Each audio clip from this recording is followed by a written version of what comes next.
एक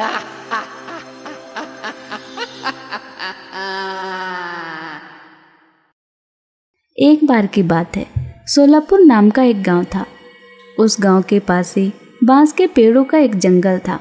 जो भी व्यक्ति उस जंगल से गुजरता वो जिंदा नहीं लौटता था, क्योंकि उस जंगल में एक बांसुरी वाली चुड़ैल रहती थी।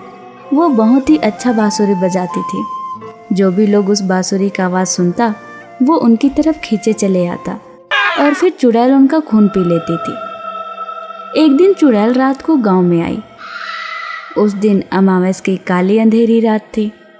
चुड़ैल अपने शिकार की तलाश कर रही थी और वो गांव में महेश के घर के सामने बांसुरी बजाने लगी, जिससे उसकी बांसुरी की धुन जोर जोर से बजने लगी। तभी वो आवाज़ महेश को सुनाई देती है और वो अपनी पत्नी को जगाता है। अरे सीता, देखो तो सही, ये बांसुरी बजने की धुन कहाँ से आ रही है? आप भी ना एजी, सो जाओ ना, बहुत रात हो गई है। तभी महेश फिर से सो जाता है, लेकिन वो बांसुरी की धुन बंद ही नहीं होती। चलो मैं ही जाकर देखता हूँ, आखिर इतना सुंदर मनमोहित करने वाला धुन कहाँ से आ रही है। कितना मनमोहित कर रही है ये बांसुरी की धुन। अब मुझसे रहा नहीं जा रहा, जल्दी से जाकर देख लेता हूँ, आखिर ये मनमोहित करने वाला धुन कौन बजा रहा है। इतना कहकर महेश बांसुरी की धुन के पीछे जाने लगता है। चुड़ैल महेश को अपनी ओर आता देख बहुत खुश हो जाती है और वो जंगल की ओर जाने लगती है। महेश भी उस बांसुरी की धुन के पीछे पीछे जाने लगता है। चुड़ैल महेश को अपने जंगल की तरफ ले जाती है और फिर महेश भी बांसुरी वाली चुड़ैल के सामने पहुंच जाता है। अरे ये क्या, तुम तो एक चुड़ैल हो, मतलब वो बांसुरी की धुन तुम बजा रही थी? लोगों का बकरा बनाना तो मेरा काम है। ना जाने मैं कब से बांसुरी बजा रही हूँ। प्यास से मेरा गला सूख गया है। अब मैं तुझे जिंदा नहीं छोड़ूंगी। तेरे खून पीकर अपना प्यास बुझाऊंगी। इतने में बहुत जोर से चीखने की आवाज आती है। चुड़ैल महेश को मार देती है और उनका खून पी जाती है। अगले दिन जब सुबह होती है तो महेश की पत्नी महेश को इधर उधर ढूंढने लगती है। अरे आप कहाँ हो, कहाँ चले गए हैं? कम से कम मुझे एक बार बता देते। जब महेश नहीं मिलता तो सीता को रात वाली बात याद आती है कि उसने रात को किसी बांसुरी की मधुर धुन के बारे में कहा था। कहीं वो वहाँ तो नहीं गया? मैं उसे कहाँ कहाँ जाकर ढूंढूंगी। इतना कहकर सीता महेश को ढूंढने के लिए जाने लगती है। तभी रास्ते में उसे महेश का दोस्त रमेश मिल जाता है। अरे रमेश, तू अपना यार को देखा क्या?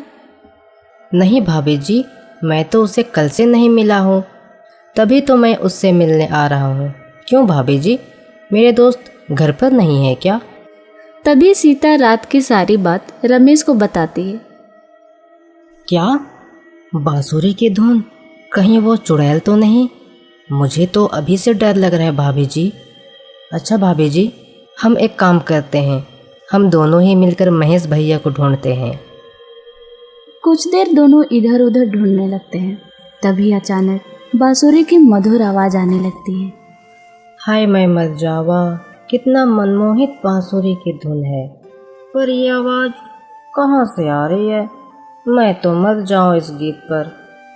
रमेश आवाज को सुनकर इतना मगन हो जाता है कि उसे सीता की बताई हुई बात याद ही नहीं रहती और वो भी उस मधुर आवाज के पीछे पीछे जाने लगता है और फिर वो भी चुड़ैल के सामने पहुंच जाता है।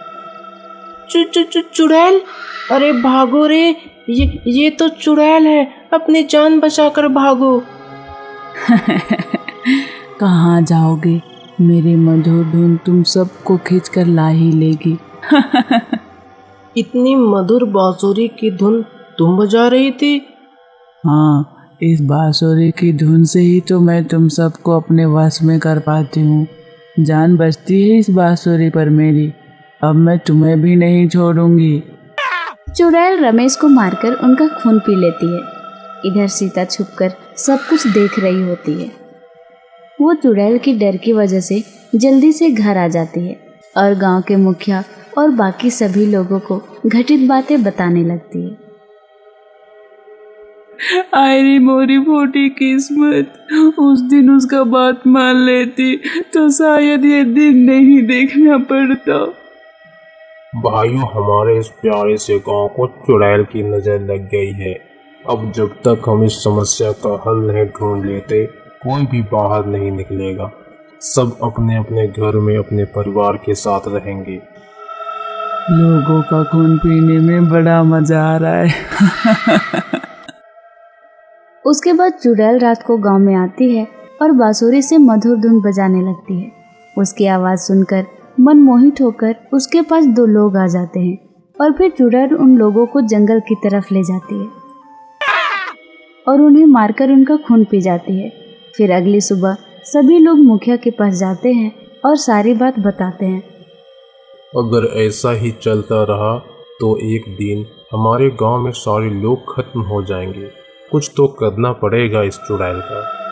तभी सीता कहती है, मुखिया साहेब, मेरे पास एक उपाय है, लेकिन उसके लिए सबको हिम्मत दिखानी पड़ेगी। हाँ सीता बहन, अब जो भी उपाय है हमें जल्दी से बताओ। तभी सीता सभी लोगों को अपना उपाय बताती है। अरे वाह सीता बहन, तुमने तो बहुत ही अच्छा उपाय बताया। हम सब तुम्हारे इस उपाय से सहमत हैं। हम सबको मिलकर आज रात को ही इस चुड़ैल को खत्म करना होगा। जैसे ही रात होती है, चुड़ैल गांव में आकर जोर जोर से बांसुरी बजाने लगती है।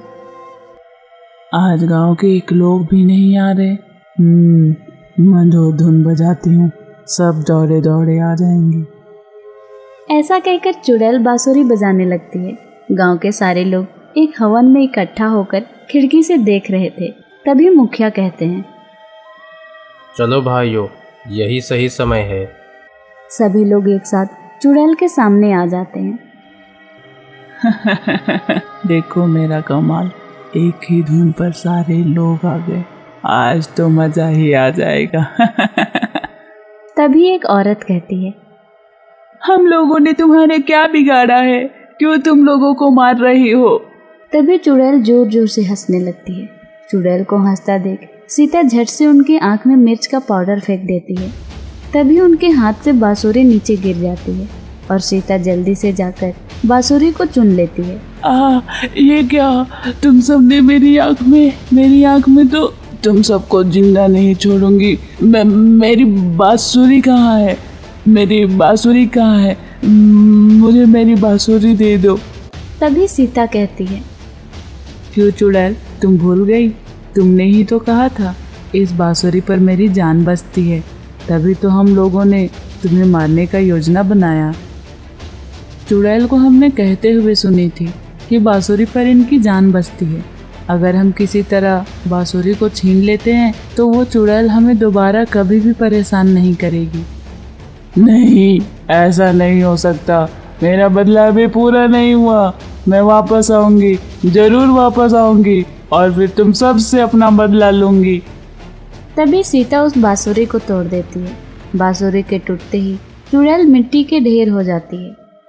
शाबाश बेटा शाबाश, तुम्हारे इस फैसले से हम सब ने चुड़ैल को मार गिराया। उसके बाद गांव के लोग हंसी खुशी से रहने लगते हैं और फिर कोई भी चुड़ैल उन्हें रात में परेशान नहीं करती।